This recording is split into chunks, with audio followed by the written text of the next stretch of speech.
There's a question most people never ask, not because it's difficult, but because it feels off, almost forbidden. The kind of question that sounds simple at first, but the moment you think about it seriously, something doesn't quite fit. What exists beyond the universe? It feels like there should be an answer. After all, everything you know has something beyond it. A room has walls, and outside those walls is something else. Space itself feels like it must sit inside something larger. Your intuition keeps pushing you in that direction, as if there must always be more. But here's where things start to feel strange. This is not a question scientists often talk about directly, not because they're hiding something, but because the question itself becomes unstable the moment you try to define it. Still, the curiosity remains. The sense that there's something just out of reach, something beyond everything we can see.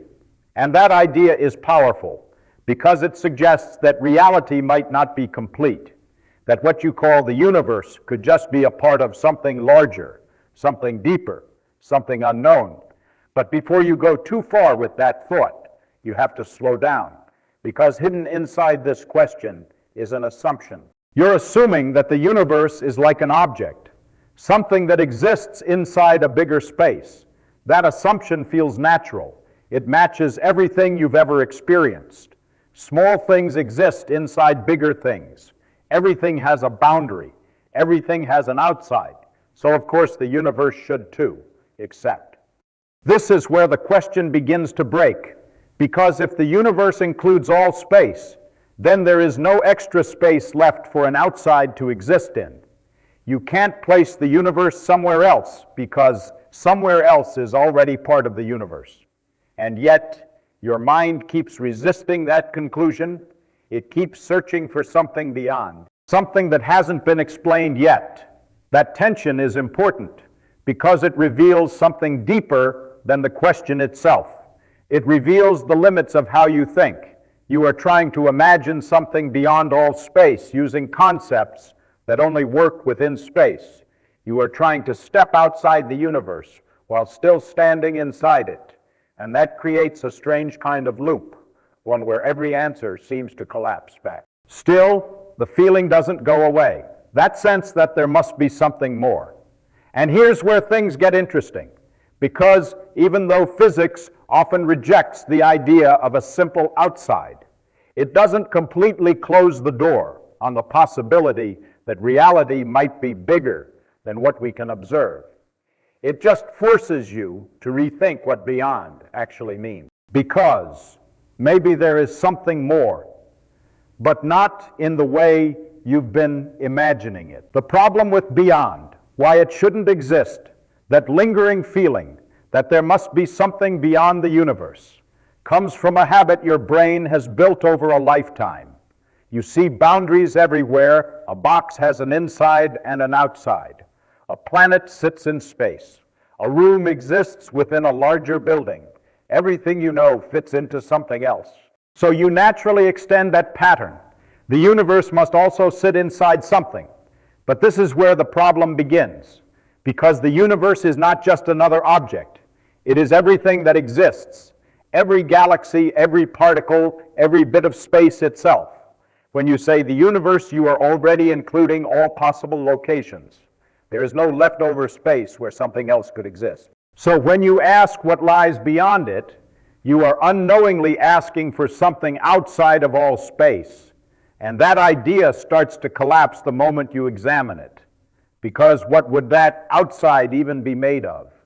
Not space, because space is part of the universe. Not matter, because matter exists within space. Not even emptiness, because emptiness is still a property of space. You're trying to define something using concepts that no longer apply. This is exactly the kind of confusion that thinkers like Richard Feynman often warned about. The danger of assuming that words always correspond to something real. Just because you can form a sentence doesn't mean it describes a meaningful possibility. What is outside the universe sounds like a valid question, but it may not be. It might be like asking, what is north of the North Pole? The words are familiar. The structure makes sense, but the meaning breaks down. There is no direction beyond the North Pole. The concept stops there. In the same way, outside the universe may be a phrase that reaches beyond the limits of what can exist. Still, your intuition pushes back. It feels incomplete to say there is no beyond. Your mind keeps trying to imagine something, anything, that lies outside, a void, a higher dimension, a larger container holding everything together. But every one of those ideas quietly reintroduces space. And the moment you introduce space, you've already made it part of the universe again. It's a loop you can't escape. Whatever you imagine as outside immediately becomes inside, once you define it. That's why this problem is so difficult. It's not just about physics, it's about the limits of language and thought. You're using tools that evolved to describe everyday experiences, objects, locations, boundaries, and trying to apply them to something that doesn't follow those rules. And when those tools fail, the confusion feels like a mystery, when it's actually a mismatch between your thinking and reality. This leads to a surprising conclusion. The idea of beyond the universe might not be wrong because we haven't discovered it yet. It might be wrong because it doesn't make sense in the first place. And yet, that doesn't mean there isn't something deeper. Because even if outside doesn't exist in the way you imagine, there are still hints, subtle, unsettling hints, that reality might be larger than what we can see, just not in the way you expect. The strange possibility, what if there is something more? Even after breaking down the idea of a simple outside, the feeling doesn't fully disappear. There's still a quiet suspicion that reality might be larger than what we can see. Not an outside in the traditional sense, but something deeper, something beyond our current understanding. Because while it rejects the idea of a simple external space, it does allow for possibilities that feel just as strange. Possibilities where our universe is not the only one, not the entire story, just a part of something much bigger. This is where the concept of a multiverse enters the picture. In some theories, the universe you see is only one region, each with its own properties, its own structure, possibly even its own laws of physics. These universes don't sit inside a larger space the way objects do. They are not floating in a giant cosmic container. They exist in a different sense entirely. In certain models, new universes can form through processes linked to cosmic expansion. Regions of space separate and evolve independently, becoming their own distinct realities. From the inside, each one looks complete, self-contained, like the only universe that exists. Sound familiar? That's exactly how your universe feels to you, which raises a strange possibility. What if your universe is not the whole picture, but you can never step outside it to confirm that? Because even if other universes exist, they may be completely disconnected. No signals can pass between them. No information can travel from one to another. From your perspective, they are not just far away. They are unreachable, almost as if they don't exist at all. But the idea goes even further. Some theories suggest that what you call space might be part of a deeper structure, something more fundamental than distance or direction. In that case, your universe could be just one expression of that deeper layer, not something sitting inside it, but emerging from it. This changes the question entirely. You're no longer asking what is outside the universe in a physical sense. You're asking whether the universe is the deepest level of reality or just one layer of it. And that's a very different kind of mystery, because now the idea of beyond doesn't mean a location. It means a level, a deeper description of how reality is built. But here's the problem. Even if this deeper reality exists, you may never be able to observe it directly. Every experiment, every measurement, every observation you make happens from within your universe. You are limited to the rules and structures that define it. So you are left with hints, mathematical models, theoretical frameworks, possibilities that extend beyond what can be tested. They suggest that there could be more, but they don't let you see it. And that creates a new kind of tension, because now the question is no longer meaningless. It's just unreachable. There may be something more, but if it exists, it doesn't reveal itself in a way you can directly experience. And that leads to a deeper realization. Maybe the reason nobody talks about what's beyond the universe isn't because it's hidden, but because even if it's real, you may never be able to access it at all. The hidden reality, why we can't access it by now, the question has shifted. It's no longer just about whether something exists beyond the universe. It's about whether you could ever know it, even if it did. And this is where the limits of reality itself begin to show, because everything you understand about the universe comes from observation. Light travels across space, carrying information. You detect it, measure it, and build your picture of reality from it. Every galaxy you've ever seen, every distant star, every signal, all of it reached you through this process. If something cannot send information to you, it might as well not exist from your perspective. This creates a hard boundary, not an edge of space, but a limit of knowledge. There is a region around you called the Observable Universe. It contains everything whose light has had enough time to reach you since the beginning of cosmic expansion. Beyond that, there may be more, far more, but you cannot see it, not because it's hidden, but because the universe hasn't given its signals enough time to arrive. And here's the unsettling part. As the universe expands, some regions move away so quickly that their light will never reach you. Not now, not ever. They are not just distant. They are permanently cut off. That means parts of reality can exist and yet remain forever inaccessible. Now imagine applying that idea to something even more extreme. If there were other universes or deeper layers of reality, they might not just be far away. They might be fundamentally disconnected. No signal could cross the boundary, no interaction could occur. There would be no experiment you could perform, no observation you could make that would reveal their existence directly.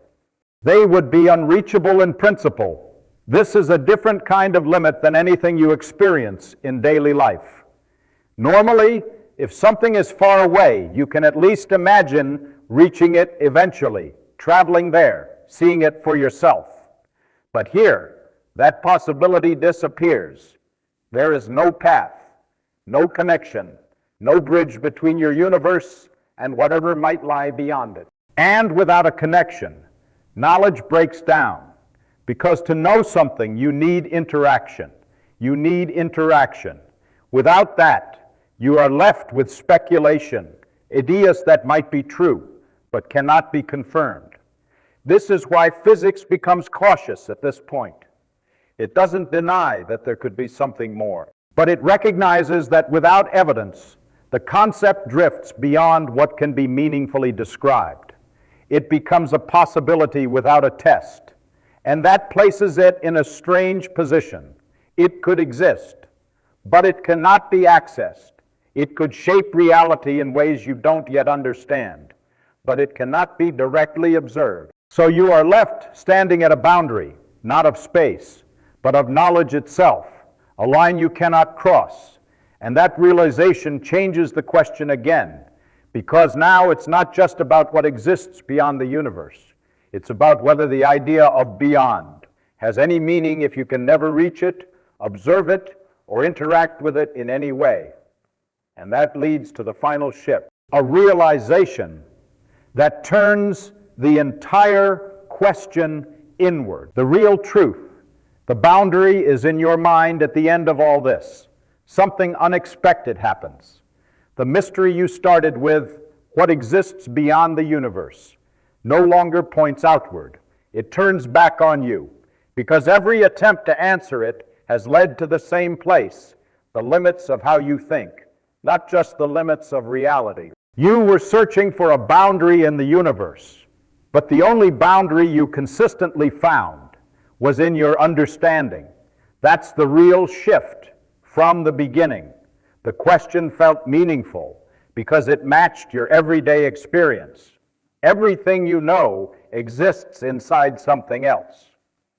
So you assumed the universe must follow the same rules. But that assumption came from your perspective, not from reality itself. And when you pushed that assumption far enough, it broke. Not because the universe revealed a hidden outside, but because the idea of an outside stopped making sense. This is difficult to accept because your mind keeps trying to rebuild the concept. It wants to imagine something beyond, some hidden layer, some deeper realm, something just out of reach. And maybe in some abstract way, there are deeper layers of reality. But they are not outside in the way you've been imagining. They don't exist in another place. They exist as another way of describing what already is. That distinction matters because it shows that the problem was never about finding the edge of the universe. It was about understanding what the universe actually is. Not an object in space, but the total structure of space, time, and everything within it. Once you see that, the original question changes completely. What is beyond the universe? Becomes less like a scientific question and more like a reflection of your own thinking. A question shaped by intuition, not by the rules that govern reality. And that realization does something powerful. It doesn't give you a new place to imagine. It changes how you think about existence itself, because now you begin to see that not all questions have answers in the way you expect. Some questions dissolve when you understand them deeply enough, not because they are meaningless, but because they point to the limits of your use. This is one of those questions. There may be deeper layers of reality. There may be structures we don't yet understand. But the idea of a simple beyond, a place outside everything, may never exist in the way your mind wants it to. And that's the real truth nobody talks about. Not because it's hidden, but because it's uncomfortable. It forces you to accept that reality doesn't have to match your intuition, that the universe doesn't need an outside, that existence might be complete in a way that leaves no room for something beyond it. So the next time you ask what lies outside the universe, you'll notice something different. The question won't feel the same because you'll realize it was never just about the universe. It was about the limits of how you understand it.